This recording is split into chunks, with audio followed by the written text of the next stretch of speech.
Friends, क्या हाल है आपके? ठीक हो गए? 2 दिन छुट्टी होने की वजह से वीडियो जो है वो अपलोड नहीं हो सकी।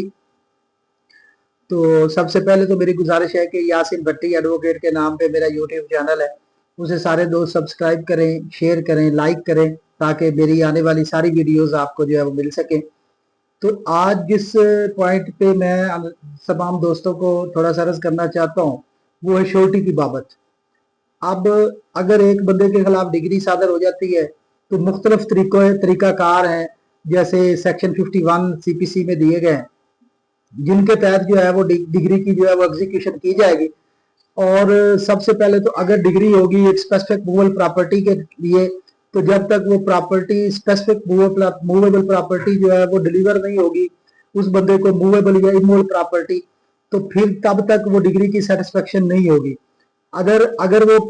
जो डिग्री है वो मनी डिग्री है,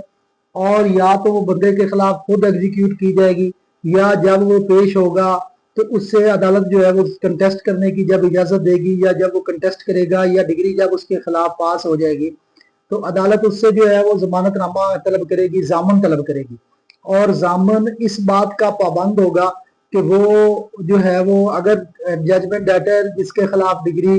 पास हुई है, डिग्री जिसके खिलाफ सादर फरमाई गई है, अगर वो उस डिग्री को ओबे करने में, सेटिस्फाई करने में नाकाम होता है, तो जामन लायबल होगा कि वो उस डिग्री की जो है वो अदायगी करके उस डिग्री को जो है वो सेटिस्फाई करवाए। उस गरज के लिए जब कोर्ट जिस स्पेसिफिक आर्डर के तहत जो है वो जमानतनामा कॉल करेगी, जामन जो है वो उसका मुकर्रर करेगी, वो उसको डील करता है सेक्शन 145 ऑफ सीपीसी। और सेक्शन 145 के तहत कोर्ट जो है उससे कॉल करेगी कि आप जामन दे। जो बंदा जामन होगा वो अपनी फर्द रकबा की देगा, साथ जो है वो जमानतनामा देगा in the shape of undertaking. और अंडरटेकिंग वो ये देगा कि अगर ये बंदा फॉल्ट करता है तो मैं डिग्री जो है वो अदा करने का पाबंद होगा। और जिस हद तक वो अपने आप को रेंडर करेगा, जिस हद तक वो आपको सरेंडर करेगा कोर्ट के सामने, जिस हद तक वो अंडरटेकिंग देगा, उस हद तक वो अपनी जिम्मेदारी अदा करने का जो है वो कानूनी तौर पे पाबंद है। अगर इन केस जजमेंट डेटर जो पेमेंट नहीं देता, उसको शोकाज दिया जाता है, वो जुडिशल जो है वो चला जाता है, वो सिविल प्रिजन के तौर पे जेल में चला जाता है। तो अगर वो उसको कोर्ट 1 साल की या जितनी भी स्पेसिफिक पीरियड्स की सजा दे देती है, मिनिमम जो है 1 साल की सजा होती है मैक्सिमम,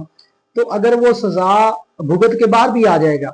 और वो पूरा 1 साल जो है वो जेल में गुजार के आ जाएगा, हवालात में गुजार के आ जाएगा, देन भी जो जामन है उसकी लियाबिलिटी जो है वो फुलफिल नहीं होती। जामन उसी तौर पर पाबंद होता है कि वो उस डिग्री की सेटिस्फेक्शन करे और जो है वो डिग्री की रकम जो है वो उसको अदा करे। अब 2-3 सूरतें हैं कि अगर एक बंदे के खिलाफ जामन वो दे देता है और बंदा जो है वो फौत हो जाता है, तो कानूनी तौर पे ये मामला जो है वो राइप अप होता है कि क्या एक जजमेंट डेटर जब फौत हो गया तो जामन की जिम्मेदारी खत्म हो गई। और बाज़ औक़ात लोगों का ख्याल है कि ये तो उसके जीने की हद तक ये पाबंद था, अब वो जेल में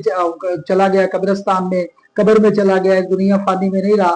तो अब जामन उसका पाबंद नहीं है। तो इसकी बाबत बड़ी एक कंप्रीहेंसिव जजमेंट जो है वो ऑनरेबल हाई कोर्ट ने, लाहौर हाई कोर्ट की जजमेंट, लेटेस्ट जजमेंट है 2025 MLD 1156। मैं दोबारा रिपीट कर देता हूँ, 2025 MLD 1156 में ऑनरेबल हाई कोर्ट ने इस प्रिंसिपल को फुली एक्सप्लेन कर दिया है कि in case of death of judgment debtor की जो जामन है वो लाइबल है, वो पूरी डिग्री जो है वो उसकी अदायगी करेगा, क्योंकि उसने जमानत ये नहीं दी कि बंदा जिंदा रहेगा तो मैं फिर जो है वो उसको पेश करने का पाबंद हूं, या सॉरी उसकी डिग्री की अदायगी का पाबंद हूं। उसने जमानत ये दी थी कि अगर ये बंदा फॉल्ट करेगा, अगर ये बंदा फॉल्ट करेगा और इसकी रकम की अदायगी नहीं करेगा तो मैं इसकी जगह पे जो है वो रकम अदा करने का पाबंद हूं। और अगर मैं अदा नहीं करता तो मेरी जो प्रॉपर्टी है, जो मेरी जायदाद है, उसको कुर्क कर लिया जाए, उसको नीलाम कर लिया जाए, तो उस पर मुझे कोई इतराज नहीं होगा। कि जब एक बंदा सेक्शन 145 के तहत जो है वो स्पेसिफिकली अपने आप को कोर्ट के सामने बतौर जामन सरेंडर करता है और वो अपनी जिम्मेदारी जो है वो कबूल करता है, तो फर्दर जो है वो बाद में जो है वो उसकी बाद में वो जो अपने आप को इस बात से जो है वो बरी जिम्मा करार नहीं दिलवा सकता, और ना ये कह सकता है कि मेरी जिम्मेदारी जो खत्म हो गई है। तो अगर कोई बंदा जजमेंट डेटर फौत भी हो जाएगा तो देन भी जामन जो है उस रकम की अदायगी का पाबंद होगा। इसके नुक्ता नजर के मुताबिक अगर इसको हम कंक्लूजन करेंगे तो कंक्लूड ये होगा कि जब एक बंदा अपने आप को सरेंडर कर देगा तो देन टोटल जिम्मेदारी जो है वो उसके शोल्डर पे आ जाएगी। अगर वो बंदा जजमेंट एट ओरिजिनल पर्सन जो है वो डिग्री को ओबे कर दे तो जामन की जिम्मेदारी खत्म हो जाएगी। अगर वो जो है वो अपनी जिम्मेदारी अदा नहीं करता और डिग्री सेट की सेटिस्फेक्शन नहीं करता तो जामन कभी बरी जिम्मा नहीं हो सकता। ये बड़ी कंप्रिहेंसिव जजमेंट जो है वो ऑनरेबल हाई कोर्ट ने दी है। तो जमानत देने से पहले, किसी का जामन बनने से पहले उस बंदे का करैक्टर, उस बंदे का सबका किरदार और उस बंदे का जो है वो पर्सनल रेपुटेशन, इन सारी चीजों को, और किस हद तक आप पे इतमाद है, किस हद तक आपसे रिश्तेदारी है, इन सारी चीजों को चाक आउट करने के बाद किसी का जामन जो बनना चाहिए। क्योंकि जमानतनामा देना ये ऐसे ही है कि किसी के दर्द सर को अपने सर लेने के मुतरादिफ है। और लाइटली बंदा जो है वो किसी पे इतमाद करके जमानतनामा दे देता है, लेकिन लोगों को वो लोग फंसा के लिटिगेंट जो है वो जामन, जो शरीफ आदमी होते हैं मुआशरे के, जो किसी पे इतमाद करते हैं फंसा के, तो जो है वो फिर जो है वो रफू चक्कर हो जाते हैं और फिर सारी बर्डन जो है वो उनपे आ जाता है। तो इसलिए ये एक बहुत बड़ी जिम्मेदारी है और इस जिम्मेदारी को लेने से कबल और इसको निभाने से पहले और किसी का जामन होने से पहले सोच समझ के फैसला करना चाहिए। और अगर आपने एक दफा ये फैसला कर लिया तो चाहे बंदा वो जिंदा है, चाहे वो बंदा मर गया है, चाहे बंदा पेश हो रहा है, चाहे बंदा मफरूर है, अगर वो फाल्टी होगा तो देन वो सारी जिम्मेदारी आपको अदा करनी पड़ेगी। वस्सलाम।